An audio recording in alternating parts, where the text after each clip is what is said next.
को खोर शीराबाद इलाके में, पटन के इस इलाके में एक J&K बैंक ब्रांच को जो है कुछ नामालूम बंदूक बंदारों ने लूट लिया था। और वहाँ पे उनकी कोशिश थी कि वो और ज़्यादा इसमें जो है कैश वहाँ से लूट कर सकें, बट वहाँ पे जो बैंक ऑफिशियल्स थी उनकी होशियारी और प्रेजेंस ऑफ माइंड की वजह से वो जो डैमेज है वो मिनिमाइज हुआ। हमारी जो इनिशियल इन्वेस्टिगेशन थी और जो क्लूज़ हमको वहाँ से बरामद हुए थे, उसकी बिना पे हमने वहाँ पे जो इनकी गाड़ी वगैरह जो बरामद हुई उसकी छानबीन शुरू की और वहाँ से उनका चेसिस नंबर, इंजन नंबर वगैरह निकाल के, क्योंकि इस पर नंबर प्लेट्स जो है वो उन्होंने हटा दिए थे, वो डिटेल हमने ली और उसके बाद हमने फर्दर इसमें तफ्तीश शुरू की। इसी ट्रेल पे चलते हुए हमने कुछ सस्पेक्टेड एरियाज़ और ह्यूमन और टेक्निकल लिंक की बेसिस पे हमने सर्चेज शुरू की। सर्चेज काफ़ी देर तक चली और हमारे पास कुछ और क्लूज़ भी आए थे और उनको देखते हुए हमने जो है काफ़ी और लीड्स और क्लूज़ इसमें हासिल किए। इन्हीं लीड्स के चलते चलते जो है हमें कल सुबह वहाँ पे जो एक गाड़ी हाईजैक हुई थी जो उन्होंने वहाँ से फ़रार होने में इस्तेमाल की थी, वो रिकवर हुई और साथ साथ वहाँ से जो 12 बोल राइफ़ल भी स्नैच की गई थी वो भी रिकवर हुई। सर्च जो चल रही थी उसका एरिया जो है वो इनलार्ज करना पड़ा, उसको इनलार्ज किया गया और इनलार्ज करते ही उसमें हमारे पास जो है PPE किट्स जो डिस्कार्ड किए गए थे वो एक जगह से हमारे पास बरामद हुए। इन क्लूज़ के चलते ही हमने फिर अपनी जो एनालिसिस है, जो एनालिटिकल टीम है वो उस पर बिठाई और जो कांस्टेंट हमारी सर्चेस चल रही थी और कांस्टेंट हमारा एंडेवर चल रहा था, उसके नतीजे में हमको 23 और 24 यानी कल रात की दरमियानी रात में जो है हमारे पास कुछ क्लूज़ सामने आए, जिसकी बिना पे हमने रेड्स किए, कई जगह सर्चेस की और 3 लोग हमने जो है इसमें गिरफ्तार कर दिए हैं। मैं बताना चाहूँगा कि इसमें सबसे अव्वल तो जो लोग थे वहाँ पे शेरखुराबाद के, उनका रोल बड़ा जो है एक बहुत अच्छा रहा। उन्होंने इन लोगों को रोकने की भी कोशिश की, जबकि ये लोग आर्म्ड भी थे, कुछ वहाँ पे फायरिंग भी हुई थी।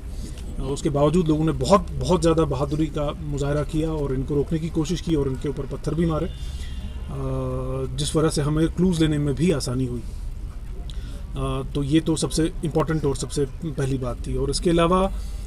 जो हमने पहले तसव्वुर किया था कि इसमें एक लूट का एक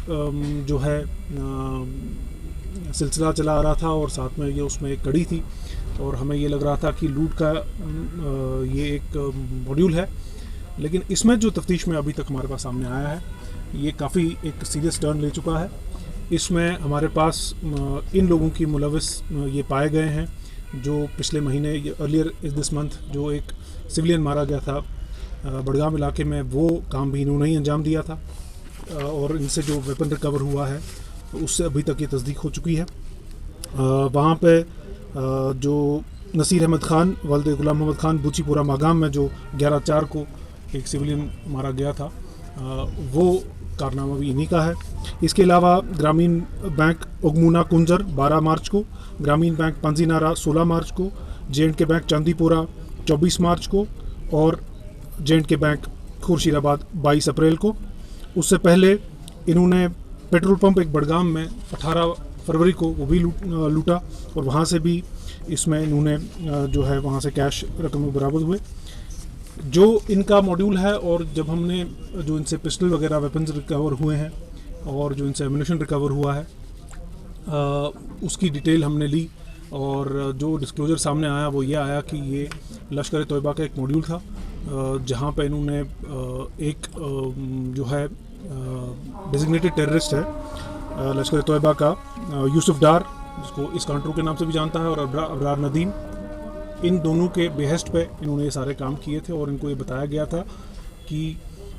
ये कार्रवाई करने पे इनको तंजीम में पूरी तरह शामिल किया जाएगा। तो इस हिसाब से ये एक स्लीपर सेल था जो ऑपरेट कर रहा था। इसमें कुछ लिंक्स हमें बाकी दीगर अजला के भी मिले हैं जिन पर अभी कार्रवाई और इन्वेस्टिगेशन जारी है। अगर मैं आपको ये बताऊं कि इनलिस्टेड हमारे पास क्या क्या रिकवरीज हुई हैं, तो इसमें हमारे पास एक Chinese pistol, 2 magazine, 25 round, 2 12 bore rifle, इन 12 बोर राइफ़ल के कुछ कार्ट्रिजेस, एक जो पाउच पहनते हैं जिसमें एम्यूनिशन वगैरह रखा जाता है वो, 2 अदद मल्टीपर्पज़ नाइफ एक मिली है, पीपी किट्स जो बरामद हुए, इसके अलावा व्हीकल्स जिसमें ये भागे थे जो उन्होंने बाकी अर्लियर कामों में भी अंजाम दिया है वो, और एक वेपन टाई चेन। जो अरेस्टेड पर्सन हैं इनका नाम है निसार अहमद भट्ट, वालिद गुलाम मोहम्मद भट्ट, छान मोहल्ला सिंहपुरा, राहिल अहमद परे, बशीर अहमद परे, कनिहामा मागाम, और मोहम्मद आरिफ मीर, गुलाम मोहम्मद मीर, माजामा मागाम। सर अभी ये चोर हम इनको कहेंगे मिलिटेंट? देखिए ये डेफिनेटली एक मिलिटेंट मॉड्यूल था। जो हमने पहले ही कहा कि जो पहले हम तस्वर कर रहे थे कि ये लुटेरे हैं बैंक के, लेकिन जो उनके सामने सरकत एक बहुत गिनौनी सामने आई है कि इन्होंने उस बात की ये जो है एडमिशन की है कि इन्होंने उस सिविलियन को वहाँ पे बूचीपुरा में मारा था। तो उसके अलावा इनके जो लिंक्स हैं वो क्लियरली लश्कर तोयबा से हैं, तो वो चीज़ सामने आते ही इसको हम ये क्लियरली साबित हो गया कि ये एक मिलिटेंट मॉड्यूल था, एक स्लीपर मॉड्यूल था जो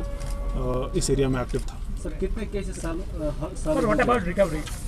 रिकवरी की लिस्ट मैंने अभी आपको पूरी दे दी। केसेस कितने साल हो गए पकड़ने के? तकरीबन 6 केसेस अभी तक जो हैं इन्वेस्टिगेशन जारी है, अभी आप नहीं है, तकरीबन 6 केसेस जो हैं अभी तक सॉल्व हुए हैं, और रिकवरी इसमें अभी तक इन्होंने 24,500 रुपये कैश भी हमें इसमें बरामद हुआ है। बाकी कैश इन्होंने कुछ छोटे छोटे लश्कर के मॉड्यूल कहीं टीआरएफ के नाम से कहीं किसी नाम से ये चलाने की कोशिश कर रहे थे, उनके लिए एक फाइनेंसिंग का भी एक मॉड्यूल जो इसमें लिंक है वो सामने आ रहा है, और इसकी फर्दर तफ्तीश के साथ आपको डिटेल्स दे दी जाएंगी। ये मॉड्यूल सर खाली नॉर्थ कश्मीर में वर्किंग था या बाकी कश्मीर में? मैंने पहले भी बोला आपको कि इसमें कुछ और अजला का भी नाम आ रहा है। मैं इतना कहूँगा कि नॉर्थ कश्मीर तक ही महदूद नहीं था, इसके अलावा भी कई जगह पर ये इसके जो फुटप्रिंट्स हैं वो दिख रहे हैं, बट इस वक्त पे स्टेज पे उसके बारे में बात करना सही नहीं रहेगा।